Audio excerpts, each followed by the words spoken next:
It's my great pleasure to welcome the artist Stuart Semple for this week's talk.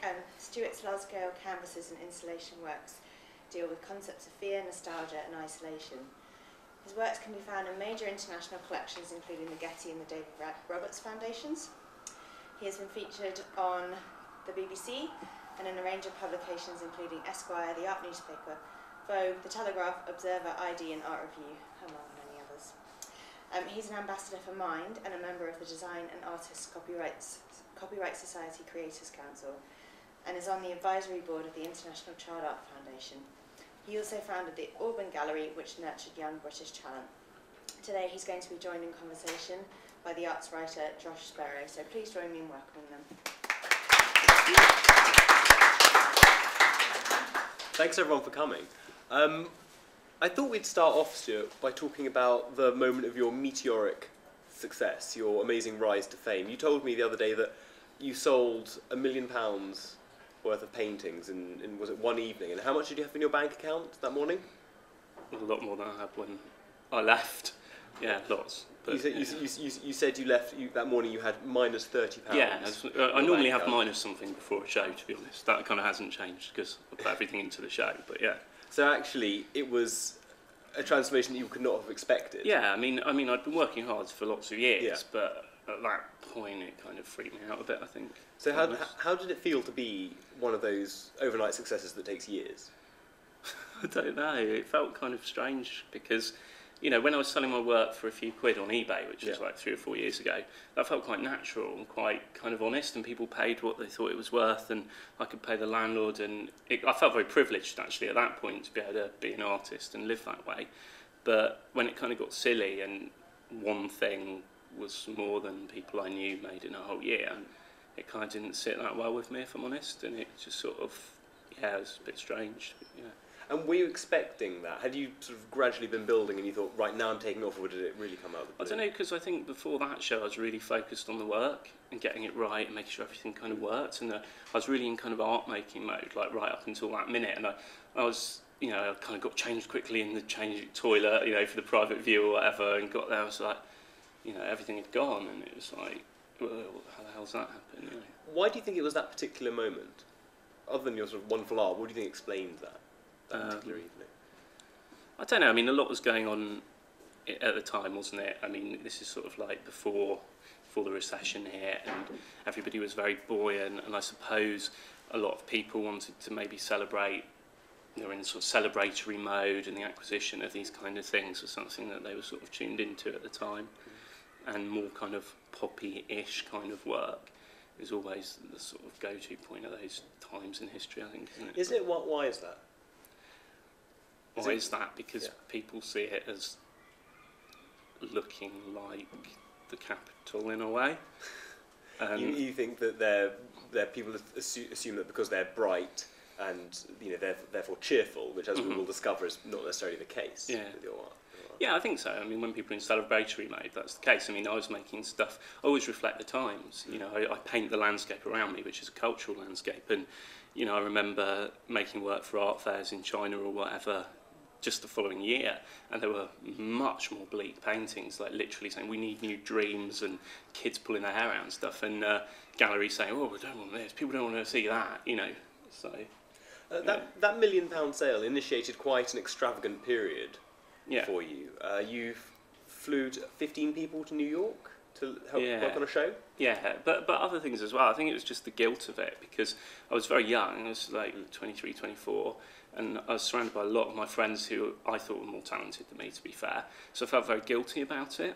And, you know, I think it's quite normal. I mean, like, there's that interview with the Sex Pistols where they get 40 grand from the record label and they've spent it. And the KLF, but, you know, I wanted to get rid of it. It just felt like a sort of burden. I didn't really have anything to... I'm sure it's a burden we'd all like to have. Well, yeah, but you say that, but, you know... I just didn't feel it was deserved, if you know what I mean. Yeah. And I didn't really have anything to look up to. The only things I had that I could see was like Jeff Koons maybe, or Damien Hirst, and pressure from dealers to sort of ramp up my production. So I started to employ people, get a bigger, you know, go down that kind of weird route, which actually just distanced me from my work. So it's quite horrible. Well, let's on that terrifying note, let's go back to the beginning and talk about how you got into art, and we'll work our way back up to the terror. What's the first painting you remember seeing? Well, I've got some. Shall I show you some of the slides Yes. that I've got of various things? So that was the show that did really well. That was actually from that weird night. And then, like, the sort of because like money and celebrities is the way people judge the value of things. So They are with your sunglasses, looking preternaturally cool. looking stupid, basically. Getting mobbed in Italy, which is strange, with the editor of Vogue, and then that's the mayor of Italy. And it's a very strange experience to be a painter and like have to deal with that stuff. Anyway, these are the kids that I started to employ. You know, people who were more talented than me, and I kind of felt I had to give them a job. And spent most of the time sort of fixing the printer and dealing with it if one was ill or whatever. And it was very strange. And then, you know, this is another big show. But getting into the work, this is one of the first paintings I saw, because I grew up in Dorset, where there isn't art. Like, it never reached there for some reason. I don't know why. And except I went to Catholic school. Yeah. So it's entrenched in imagery and symbolism everywhere you go. You know, to the point where you Jesus almost pin-ups. Yeah, Jesus pin-ups, and you're almost blind to it. You know, Yeah. like my great grandmother had like the Holy Virgin Mary in her pants that she used to sleep with and all that kind of stuff. You know, but this Millet's Angelus was everywhere. You know, and we would stop every day to say the Angelus and think about spirituality, all the work, all the toil, and all these kind of things and my great grandmother had that in her house, and that sort of really kind of stuck with me as one of the first things I saw. How did it influence you in terms of its aesthetic, or in terms of its meaning and beliefs? Or Well, I knew about the meanings of belief, but I knew an artist had made it, and I knew it was a piece of art, even though most of what I saw were actually bad reproductions of it. I never saw the original. I knew an artist was behind it, and that art was so art was in my life, and it was given quite high regard by the people around me. You know, they would literally pray to this thing and look at it once a day. So it's given you the idea of the painting as a sacred object. For your later Definitely, career. painting's important. You know, that kind of came through, and then And you have some more as well. yeah, then like when I was 8, my mum took me to the National Gallery, and I saw that, and that was just it. Like, I can still remember it, like, so vividly. What do you remember? Just that. See? That. What impression did it make on you? I don't know, but my mum says like I was like awestruck. Like, she describes it like I'd seen something. Like you had your own epiphany. Yeah, it totally was. And the weird thing was, on the way out of that show, I saw a Warhol, and it must have been just after he died, and it meant nothing to me. Like, I can't remember that picture, which is quite interesting, but that stuck with me, and always has. So I knew again an artist had made it. Maybe that's something that I was interested in trying to do. And then my nana gave me a book of Van Gogh pictures, and I started to paint from the book. So that was one of the first paintings I made, was a replica of that, using a stick and loads of oil paint that I found. You know. It probably looked quite like the original. It wasn't far off, but like, I only remember it as a kid. But yeah, and then Picasso, obviously, like, he's always been an idol of mine, and discovered him maybe when I was like 13 or 14, and my love affair with him sort of grown over And this the years. painting has sentimental meaning to you? No, it's just an awesome painting. It's just like this shit, you know, just like everything about it is a great painting. The tenderness he paints it, like Matisse can't do that. Just the awkwardness, that whole, and subject, you know, that's something that we've all been through. It's such a human, but he just does that in a way no one else can, and he continues to be awesome, like right up until the end. So yeah, it's just like I fell in love with him. My nana gave me a Rodin book, and it was just that idea of like beauty and ugliness. You know, because they're quite, you know, Rodin, I would say, has quite a different aesthetic from you. It's very narrow and drooping and thin, and you're much fleshier and fuller. So again, how did it influence you? Did it just show you the world of art, or did it actually leave any particular traces? Well, it's like the humanity in it. You know, the way he deals with his subject, like the gentleness, the reality of it. The brutalness of it, and like I haven't really been, you know, people gone about Francis Bacon or whatever, but I think that does it just as much, you know, as it did to me.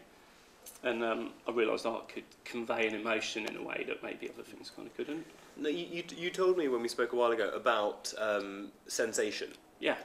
Why was that a particularly important exhibition for Well, you? because up until that point, every artist I'd seen, including Warhol, were dead. And they were in museums.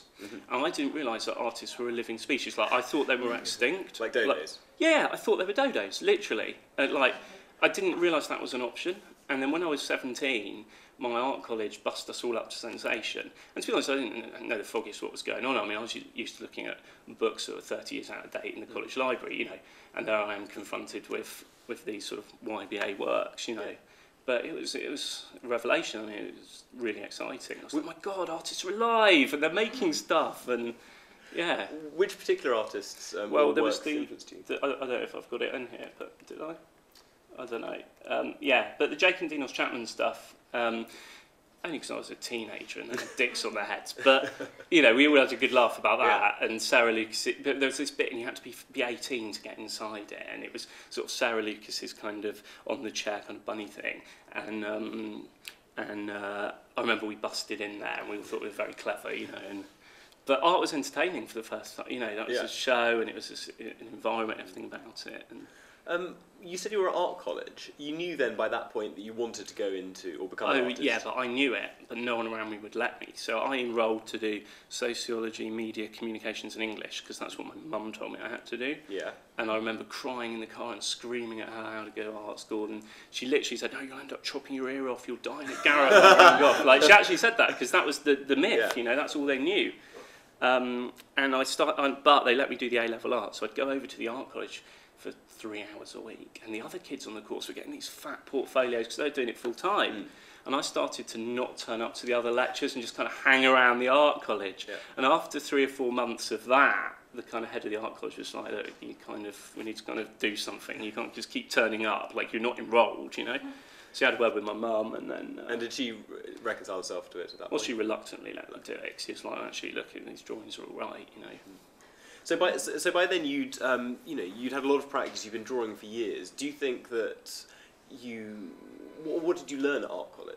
What did it teach you? Well, actually, at that college, which was at Poole, an awful lot. It was the first time I came in contact with proper art history. We had a great lecturer who used to come from Southampton, and I found her fascinating. And again, drawing, like life class there was amazing. 6 hours every week for 2 years. You know, great tutor. I really learned to draw, and I learned to be self-directed and independent. They didn't chain you to a desk like they did at school. And I was only 16, 17. I don't know if it's quite like this now, but if you didn't turn up, no one sort of told you off. You know, you just let yourself down. And by the end, there were only 5 people there, and we pretty much had the place to ourselves. And I had access to so much materials and screen prints, everything. And I made the most of it.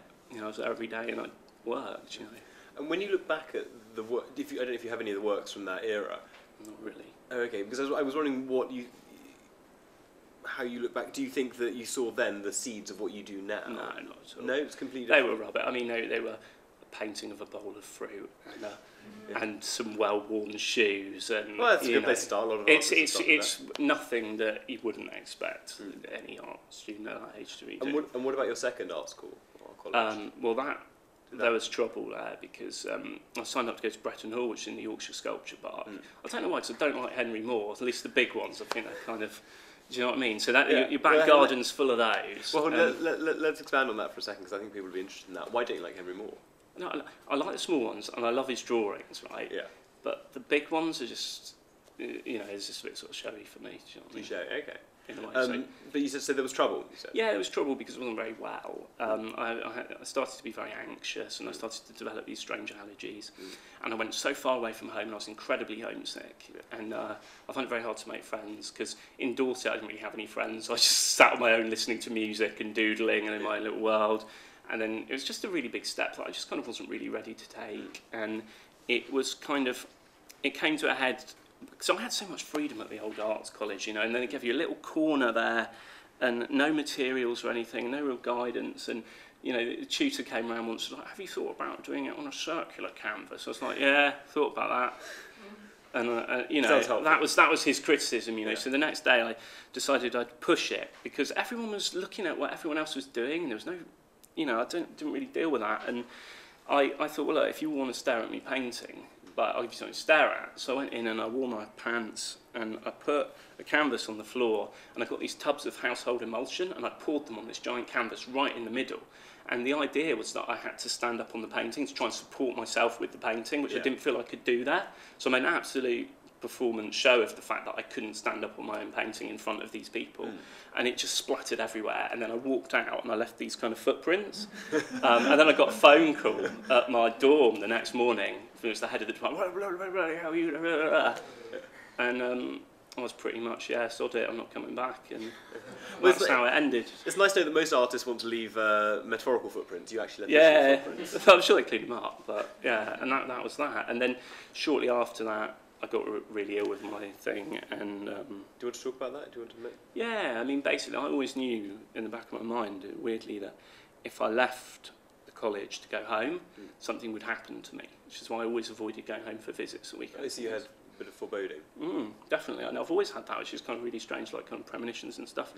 I don't know, but I have. And I really didn't want to go there, and I went home, and on the car on the way home, I don't know if I ate something, ingested something, or touched something, but my whole face started swelling up with this massive allergic reaction. Like, my lips were huge, I couldn't breathe, I couldn't swallow. And I kind of got on the train and blah, blah, blah, and my friends who were driving me down decided to be quicker to put me on the train than drive. So I actually kind of flopped out on my mum's doorstep, basically dying. She hadn't seen me for 6 months.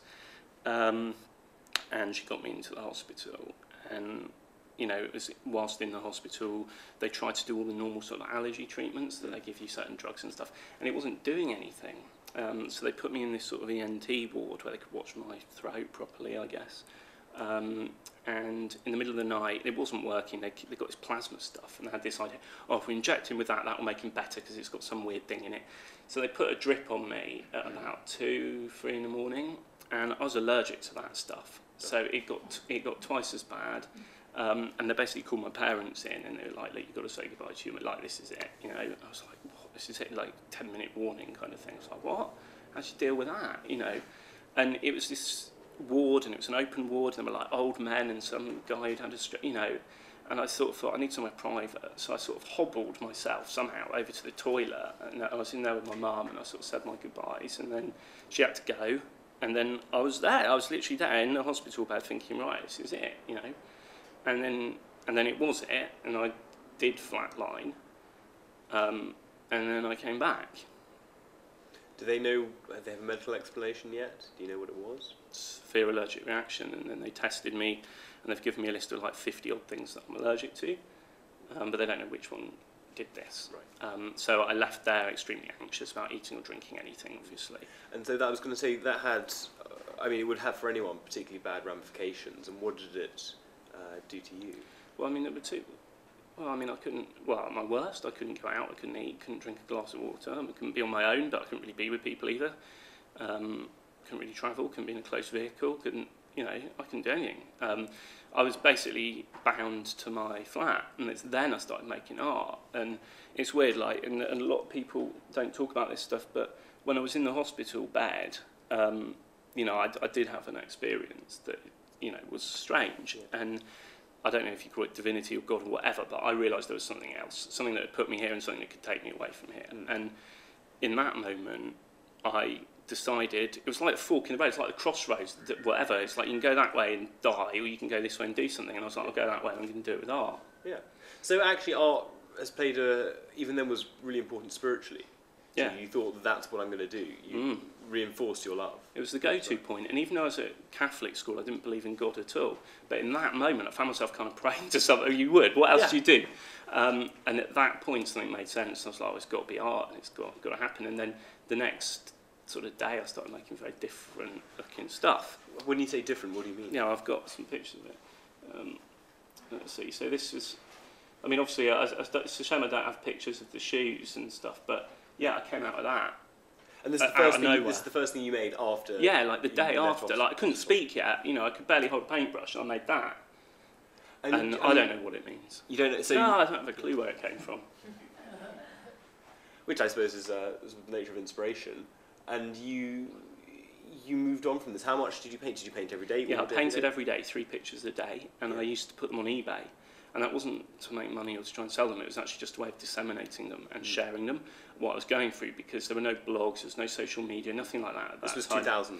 Yeah, and also I had Van Gogh in the back of my head as well, and how he wrote his amazing letters and how he sort of chronicled his whole life. I mean, that's an amazing sort of generous thing to do. And so I started putting them on eBay, and people started collecting them and buying them and owning them, and I made 3 a day for 3 years, so I made thousands of them. And they were really a way of me hiding from the anxiety I was going through, you know. And were they effective at that? Did they take you out of yourself? Yeah, they did.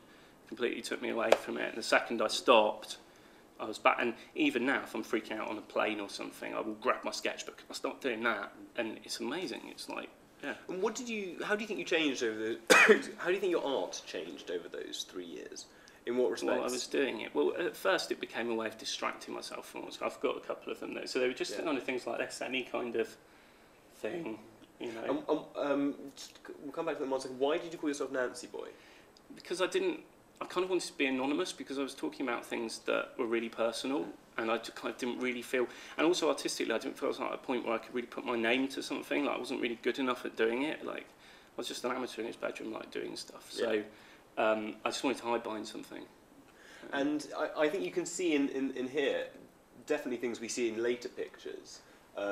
You've got kind of figures falling. You've got a figure falling away. You've got bright blocks of colour. You've got words. Do you know how you came on those things, or were they just things you felt you had to put down? They were just things that I was compelled to put down, but they all have this idea of trying to find some sense in the madness or dying at some point, you know, just to really try to work it out, because no one's giving me any answers, you know. Well, I think it's an interesting point about the darkness that lies behind these pictures, because you've often been called a neo-pop artist, or, you know, with reference to some kind of pop art, and superficially you do seem to have similarities, but you feel quite strongly that you're not a pop artist. Yeah. And that's because of this darkness. Well, no, it's not necessarily because of the darkness, but because I think that the world I paint, or the environment I paint, is a cultural world. It's made, you know, yes, I am relating to symbols and images and elements of popular culture, and yes, people might recognise them, but they're inherited in a very different kind of way. You know, like pop arts, for me, is the 60s, you know, and it's a discussion between the UK and America in a lot of ways, and it's that kind of discourse that happened, and then it's kind of over by the 70s. You know, it's on. Everyone's moved on, and Warhol's irrelevant, and then we pick it back up almost in the 80s, and we see it. I see it in Bournemouth on my TV via how Madonna's styled on Top of the Pops when I'm 6 years old. You know, how Judy Blaine's styling Boy George, and I remember him getting arrested for having heroin or whatever. Like, I remember that image. You know, so that's how I see. You know, it's a third-hand thing. Yeah. And you know, I'm using that. I'm just describing my environment. Like Van Gogh's painting a cornfield, I'm just painting that world. Like, I'm not a pop artist. But it's interesting then that you happened on the pop artist palette, as it were. Does that mean something to you in particular? The way they used their colours and brand names. Yeah, well, I mean, I relate to it, but I think it was easier for those guys to have a sort of critical distance from that stuff. You know, Warhol's very clear. Like, if you look at his screen prints of Elvis, for instance, as opposed to his drawing of a shoe, which he calls Elvis, one's his commercial work, one's his art. You know, and he's doing a remarkable thing there. You know, he's introducing time, the repetition of this image. He's thinking about celebrity. You know, he's changed everything. But you know, I became aware of art after Warhol had died, and Warhol's death didn't reach me. I didn't know who the guy was. Yeah. You know, so it had nothing to do with it. You weren't at Studio 54. I wasn't. No. and it, you know, and in the same way, like Warhol's factory was just copying what was going on in London in the 60s. You know. So you started painting huge amount, you know, 2000, 2003, and then you had your really massive break. Yeah. And then you became this quite generous, extravagant sort of artist, employer, patron. When did that phase end? What happened? I had a son. I had Ari, and I just wanted to be with him. So everything slowed down. I wanted to take a bit longer with the work, and I realised that this idea of making something every day, you know, which is what I still make something every day and put it on eBay actually, but that the actual painting slowed right down, and I just wanted to take a little bit of time and think what else I could discuss with them, really. And I was a bit bored banging on about myself all the time. And, well, we're glad you've recovered for now. So it just kind of evolved into other stuff. And so you seem to have kept similar imagery and similar themes, but your practice has changed. Yeah, I guess so. I think it's evolved, you know, the way I actually paint's evolved, the time things take, what I can do with a painting. Can you tell us a bit about that, a bit about the sort of practical day-to-day things? Yeah, well, I mean, I go to my studio every day, whether there's inspiration or not. That's really important to me because I'm not in charge. You know, like inspiration finds me or it doesn't find me. Yeah. Like, I'm not in the. I don't want to get in the way. Like, I get in the way and think about it too much. It makes bad pictures. I know that. But I also know that if I'm not in my studio when it strikes, I feel really lousy. So I go in every day about 7 or 8, and I go home every day about 7 or 8. And a painting can take a couple of weeks or several years, you know, and there are paintings that I've been working on for 6-7 years that come out, something gets added, something gets deleted, they get put back away, they come back out. So it's this constant kind of re-evaluation of my own stuff. And it's a very gradual accretion of layers rather than the quick things you might just so you may think it's all done in a day, but it really isn't. And quite often collectors will buy them and it's still not finished. You know, there's several unfinished paintings and people and I'll go back and I will be adding to them even now, you know. Now, we met around, I think it was 2007, we were introduced through a mutual friend. I think one of the first things you did was you offered me your dealer's house in Uruguay for a week. Oh, yeah, okay. So I was obviously very grateful to you for that, but I particularly then got to know your painting. And one of the first works that made a big impression on me was A Pounding Outside Poundland. You've got that here. Do you want to? Yeah, I'll show you now. Where's Poundland? No. There. Yeah. Talk us through this picture. Well, again, it's like, it really happened. So I did really get assaulted. And it's actually called A Pounding Outside Poundland, or How My Nose Got Its Wonk, because my nose is not straight. And I made that a few years ago. But it deals with that same idea of a sort of crisis moment, or a point of impact. And up until the near-death experience, or this moment, I sort of felt quite indestructible as a child. I genuinely believed in magic, and I actually thought I could cause things to change. Like once I held my ear for 2 weeks and wished it would turn into a pixie ear. And the weird thing is, like, one of my ears is more pixie than the other one, if you look really... So, I don't know, that was proof it was real, right? Yeah. And I never broke a bone and nothing ever happened to me. Then all of a sudden, like one day, and it was daytime, like someone jumped out, kicked me in the face, nose went back, out of nowhere, blood everywhere, you know, and it was that jolt. Here you are, it's just the real world. The real world is not this fantasy, you know, this is a violent place, this is risky, this is dangerous, you know. And that's what that painting's trying to come to terms with, that moment of impact, you know. And it seems to have worked your way, that darkness has definitely worked its way into your paintings since. The reason if I talk about my opinion on this, the reason I really like this is because you have these delayed time frames. He's hit you already, or it looks like he's about to hit you, and you're already reeling. And I think it's that kind of slowing down and distancing that makes it a really effective painting. It's not just a moment of a scene, it's a lot of your mind's impressions set down at once. Yeah, and I mean, I think, again, that's my attraction to painting over something like photography, again. And, yeah, exactly that, you can play with time. And it's also through memory as well. I mean, I've painted it when I'm this age, right? I wasn't that age when it happened, so... So it is this whole collation of all these different time frames. Tell me about what you've been doing for the past few years. You've been relatively quiet, haven't you, in terms of doing shows and things? Doing shows and things. Well, I'm getting ready for my next show. Which is when and where? Which is in October, and I'm still looking at buildings for it. Okay. But it will be in London, and then it goes to Australia and tours 4 cities. And so I've been making paintings for that, and sculptures and films and all sorts of stuff. So I've just been locked away doing that. You know, I moved back to Dorset with my son. Yeah, and I've just been painting. How did you move into sculptures and films? Because your work has so far primarily been painting and drawing, obviously. How did you get into sculptures and films? Well, it's weird because there's this. It's sort of the sculptures started with that's a sculpture, but these were really what informed a lot of the new sculptural stuff I've been doing, and these were fridge doors that I added to, I guess. And I was quite interested because there was it says the sound of a basketball in a gymnasium reverberating through the braces in a geek's mouth. Yeah, right. Make of that what you will. Yeah. So basically, yeah, I understood that the Museum of Modern Art in America, they did a show actually in the 40s of like household objects like sinks and stuff, and they displayed them as art objects. And it's a very Jeff Koons kind of idea that happened ages before we were talking about pop and all the rest of it. So I thought these household objects were really fascinating. But I was also, you know, I haven't really included it, but Lawrence Viner's a big influence on me in his use of text.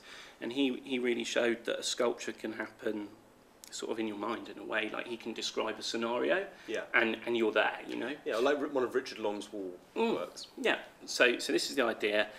So I like the idea of taking a fabricated domestic object, which obviously you could argue an art object is also part of a cultural industry and an object that you can buy, all the rest of that, without getting too into that. And the idea was that I would add, as economically as possible, some kind of poetry to this surface to tell a story through it. So, it would actually have no imagery at all. And that's what they were. So they're almost like paintings, and all of these are made out of paint, gestural painting as well. So there's a gesture in it and a defect and all that kind of stuff. And then my sculptures, they started to come out of that. And what about film? Because film's an interesting medium. It's very, a lot of people, it's getting a lot of prestige now. How did you find your way into Well, I that? struggle with it. I mean, I've always wanted my paintings to move. I mean, you can see that element of time in there, and it's sort of, and I think very cinematically, particularly music inspires me so much, and I get pictures when I hear music. They flood in, and I've sort of thought, and I made music videos and things like that, and that was a sort of way into filmmaking, I think. What sort of music do you listen to? You reference a lot of your paintings have 80s song titles and movie titles and things like that. What sort of music do you listen to for inspiration? Everything. It's so varied. I mean, I find it like a sort of fuel, because it gets me in a certain emotional state, and it's about the emotional content of the music more than anything else. So typically kind of singer-songwriters, but very emotive ones. But a whole spectrum of things. I mean, it could be as trashy as Girls Aloud, or like Scott Walker or something, or Portishead, or... Okay, so it's a varied diet. It's not actually necessarily drawing on those 80s influences. No, it gets my body physically moving in the studio. And I always found as a kid growing up, again, without art, the songs, that was the art I could get. The lyrics, the songs, like Smells Like Teen Spirit, Nirvana, when that happened, I was like, oh my God, I'm not alone. There's something, and I just really, the video, everything about that. And I had this little red ghetto blaster in my bedroom, and I used to listen to the chart show. And again, it's that sort of British-American thing, because I wasn't allowed to watch American TV shows or listen to American music. My mum was against that. So it was a very secret kind of love affair with like Cyndi Lauper or something. Samid pop music, basically. And and that kind of happened. But I always wanted my paintings to be more like a song, like that. To be able to convey that. And you said you find film difficult. Is that because previously you've been able to control, as we've talked about, all those moments at once, and now you have lots of different moments that you can't control? It's that, and if I'm totally honest, it's other people as well. Because you can't do it by yourself. Yeah. And you're a control freak? No, I'm just rubbish at describing what's in here with my mouth. So it's like, no, but can we make it look a bit... And they don't get, and they've got their thing and I've got my thing, and maybe I just haven't quite found the people who can help me translate it, because technically I don't have the ability. You've also been doing, I guess you'd call them happenings. You've been releasing balloons and things. Talk about how you got involved with that. I've got a picture of those somewhere. So these are the happy clouds.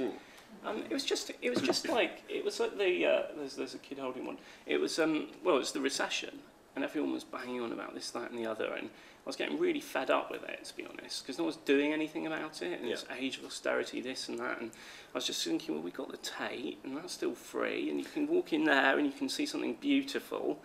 It's not that bad. Come on. And I wanted to make a point that, maybe art and artists and culture can actually do something at the moment. Like maybe that's the go-to place, actually. Maybe we don't just need to buy into it at times of goodness. Maybe now's the time we need it more than ever. So fighting against that idea that art's never made anything happen. Yeah, I mean, what a load of rubbish. So I let off 2,000 of them from Tate Modern outside it, and they floated towards the financial district. And it really worked. There was this miserable guy, I don't know, some hedge funder, lost everything, walking across Millennium Bridge like that, and one of those nearly took his head off, and he was like, and his face, and I was like, that's it, it did it. Yeah. Speaking of happiness, you do a lot of work with Mind, mental health charity. How did you get involved in that? I got involved in that because obviously I'd had my own mental health problems, and art had really helped me. And then a few years ago, actually, my grandmother, she developed late onset schizophrenia, and it was absolutely terrifying. In her 80s, and the narrative she had going on in her head was horrible. We couldn't really get any support, and I found Mind, and they're absolutely amazing, and she's doing really well now, and thanks to actually their advice. And I thought, what I'll do is I'll make a donation, So I put 10 Nancy boys on eBay, and I gave them the money, and we kind of made friends, and we started toying with this idea that, does creativity really help? Is it really as good as drugs?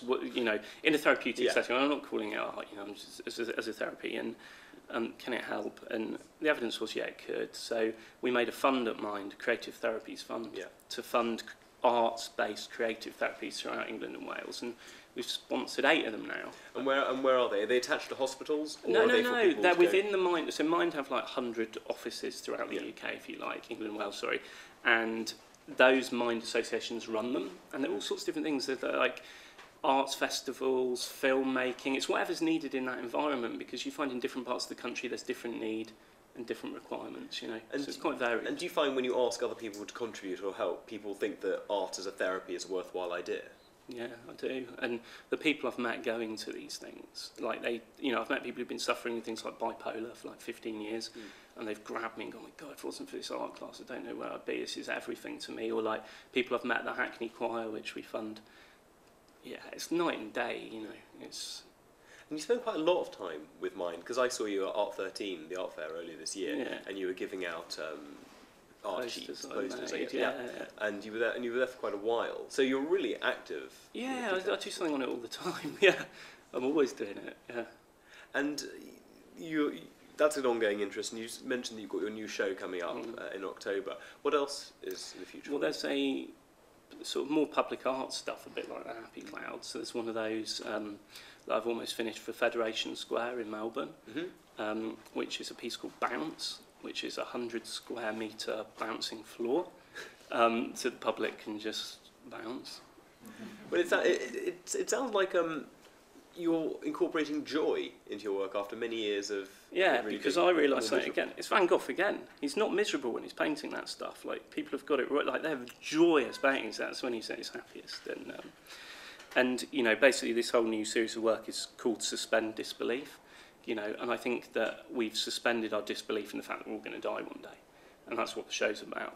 And essentially this is the idea that actually if we connect to the fact that we are all dying, then we can truly live. And actually, what do you then want to do with your time? Will you want to bounce? Will you want to... Do you know what I mean? And what on earth is it when we cross between childhood and adulthood, where we pause all those wonderful things that we had? Like when I got that kick in the face, why? Why did it then become all serious and horrible? And no, you know, it didn't have to. I can still believe in magic, you know. And then, because I'll show you some of the new ones. Yes. So this is Michael Jackson in his wishing tree. And he used to climb up there in Neverland. What do you think Michael Jackson wished for? I don't know. Well, he wrote all his songs up there. More children. He wrote all his songs up there. But the interesting thing is that's from a documentary, and the guy making the documentary won't climb up the tree. And Michael says, "Oh, I love climbing trees.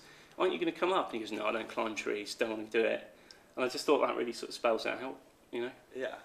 And you've got more paintings from Yeah. So this one's called "I Was Young, I Was Wrong. It Couldn't Last."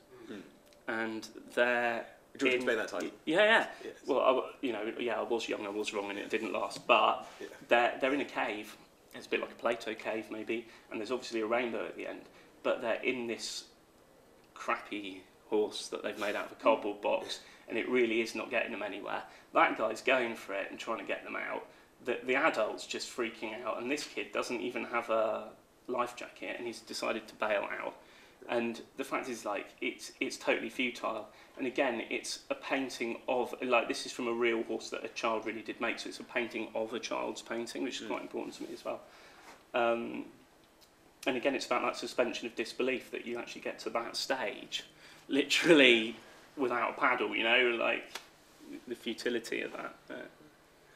Great. I think futility and joy, probably a good place to end it. Round of applause for Stuart, please, and then we'll take some questions.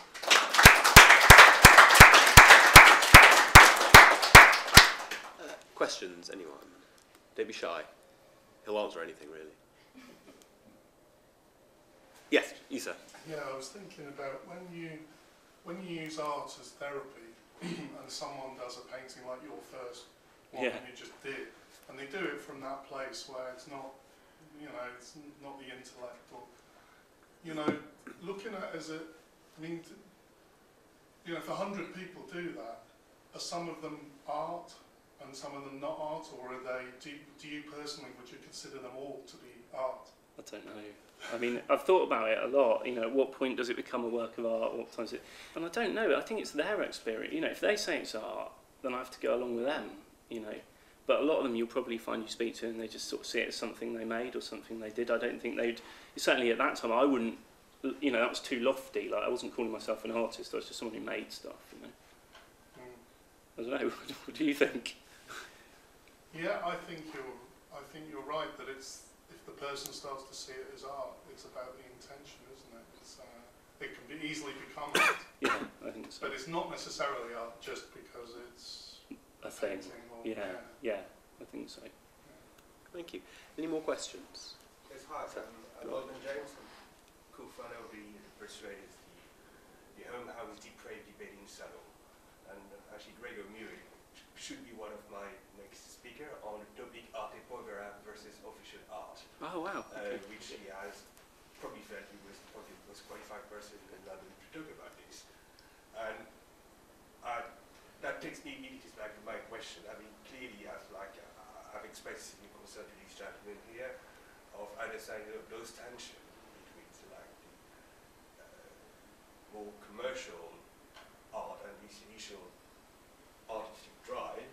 So I really like your work, but I'm not here to give compliments. I would like to have your views on this official stroke speculative art where it looks as though the intellectual alibi, and I could quote tons of your peers, comes across to me as incredibly juvenile and may I ask what your question is? Oh, the question is I'd like to have your view on this type of approach where I like the fact that he's saying that I don't care about art is, what is important is the artist's perspective, and these institutions very often present works like yours and other work which are much more presumptuous of what the audience should read in that piece of work. I personally I'm very, very uncomfortable with this approach. Very often it is. So what are your thoughts on that? On the difference between people saying this is art and this is what you should read into it, and other people being freer and less interpretive? How much do you think the artist should decide what's in the artwork? Yeah. Oh, I see what you mean. I don't. Yeah, no, that was a question. That was the question, right? Okay, good. I get it. Well, I think the artist has to decide what's in the artwork. I mean, it's totally their responsibility. Now, dictating what happens to it after that, and I understand your point, I'm not interested. After I've made the thing, I've done my bit. It's everyone else's. It's everyone else's problem, and yes, then the market kicks in and people do what they want to do with it. And, yes, I'm still responsible for those things. I mean, when something happens and a bit of paint falls off, it becomes my responsibility again. Like, it's my studio, I have to go and fix it, But in terms of I try and use a language that I hope is accessible. I don't want to exclude people from what I'm talking about. I think, art should communicate. And I think it's a failing of me if someone sees my work and misinterprets it. I think I've done something wrong. Okay. So you see, if there's a you would still feel uncomfortable about the perceived misinterpretation between what you could use and what you could take from it. I think Stuart's answered. So, has your work got a therapeutic effect on you when you produce something which clearly has got quite an emotive content to it? Do you feel a release, or is it purely a No, in the moment of making it, 100% while I'm making it. Then afterwards, I tend to feel quite disappointed, I think. And I actually kind of get a low after I finish something.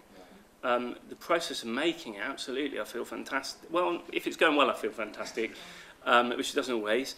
But it's definitely therapeutic while I'm making it, Yes. And then you feel you don't necessarily feel as though something's burden's gone. Not really. Like it's an ongoing thing. It's sort of like how somebody might use an asthma inhaler every day to generally feel a bit better all the time. Do you know what I mean? It's not like I make something, I've resolved the issue, and like you've said something to a therapist and now you're better. Like it's not like that for me. No. Thank you, Madam. Can you tell us a bit about your working process? Yeah. I mean, obviously, I imagine you have images and ideas in your head obviously all the time. Do you sort of, when an idea starts to get a bit more concrete, do you do a quick sketch? Do I sketch or whatever? I've got a big blackboard in my studio, and as I was saying to Josh, I listen to a lot of music. And a lyric will come up and I start to write them on the blackboard. And there might be hundreds and hundreds, and they might be painting titles or whatever. And then I'll be out and about, and I might see images, and I might capture them, or see something on, I don't know, Instagram or a fashion magazine, whatever it is. You take your camera around with you? Well, my phone, Yeah. and I'm always looking on the internet and stuff, and I catalogue that stuff. And I'm a big computer user. I think I'd be stuffed without the computer, to be honest. And everything's logged in there with tags. And these things start to become like collages. Collaging is really important, actually. Sometimes physical collages, where I'm literally cutting things out and pinning them together, and with the song lyrics, and then maybe a little bit of doodling or whatever, and they start to evolve. And the same with the paintings, like I'll get them out and start to paint something, and then it will go away. I mean, I got one out yesterday that I haven't seen for 5 or 6 years, and I've started to add some elements that I found only a couple of weeks ago to that, and it's now starting to make sense. So it's sort of an ongoing circular, well... Yeah, it just keeps going. Yeah, and then something from one picture might end up in another one, and yeah. And do ideas, do they usually start with music? Yeah, whenever I struggle, the music will do it, for me. Yeah. That's where the inspiration will come, and I don't really know why.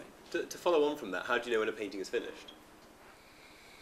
I've gone too far with them before, that you can break them. Yeah. Yeah. So it's actually quite difficult. There's no. Well, the thing is, I could go forever with them, and it would just get obliterated. So there is a point where you have to be like, I'll just put that start. There's a great train of thought. Let's pick it up on another one, and it's more like that. And they're almost a continuation of each other. Okay. You know, I think. Any more questions? Yes. You were talking about how you still sell paintings on eBay. So Yeah. do you have like practice as Nancy Boy and a practice as... No, I call it Mr. Semple.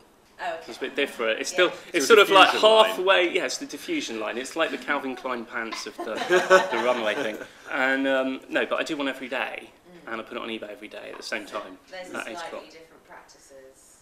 Yeah, but they're a lot freer. It keeps you making something every day, and I started doing it again for that reason, actually, because these blooming big paintings are taking 8 years, and I just want to see something finished every day. So. Great. And so if people want to buy one of your paintings online, just look for just Mr. search. Sample on eBay. Yeah. There you are. And they start at £1, so. There you are. That's your way to Yeah. make Stuart's work. If we don't have any other questions, I'd like to ask you to thank Stuart again. Oh, sorry. Yeah, gentlemen. Nostalgia was a word that was used Yeah. in the introduction. And nostalgia is directly related to time, but perhaps in not quite as straightforward a way as we might imagine. What are your thoughts about nostalgia? How do you think you use it in your work, or how does it influence your practice? Oh, that's a great question. Well, I mean, yeah, it's definitely to do with the passage of time, and it's about recollection, isn't it, of things that have happened in the past. And in my instance, probably moments from popular culture, you know, so in particular movies and music that have had an impact on me growing up and how I feel towards them. And I think, you know, and art as well, I think it's easy to get nostalgic about the glory days of art, and painting was wonderful and artists were a lot more important than they are now and things. So I'm sort of conscious of that.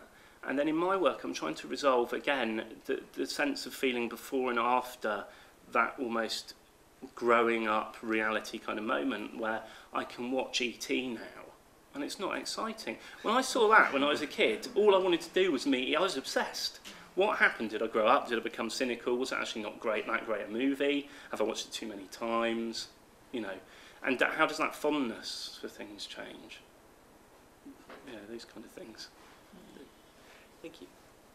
Yes, ma'am. Do you develop any sort of emotional attachment to your paintings, or do you just paint and let it go, or are you interested in what happens next, and if you come across any of your artworks in private settings, how does it feel? I don't know, I'd like to think they're being looked after. You know, I don't want something nasty to happen to them. So I guess I'm quite protective. But you know, you hear that thing, it's a bit trite, sort of like, oh, they're my children, I can't be part. I don't feel like that about them, you know. I feel like I've had my use, and I'm thinking of the next one. I'm always 20 paintings ahead in my head. I'm trying to get them out, you know, and actually it's quite a relief when they're gone. Like, I feel kind of the opposite to that, but yeah. So they're like a burden that you've carried and then... Yeah, and then that's out the way, right, onto the next, you know. On to the next burden. Yeah, and you know, I don't like many of them, so I want them out. So Oh, really? That's Yeah. That's a very interesting thing to say. You feel that they're not what they could be, or they're not Yeah, parts of they're you just not. that you identify with or you like? No, they just never do it. What I want to say, I have to keep doing them. It's lucky your collectors don't feel that way. Yeah, that's true. Any more questions? No? Okay, well, please thank Stuart once again. Thank you for that.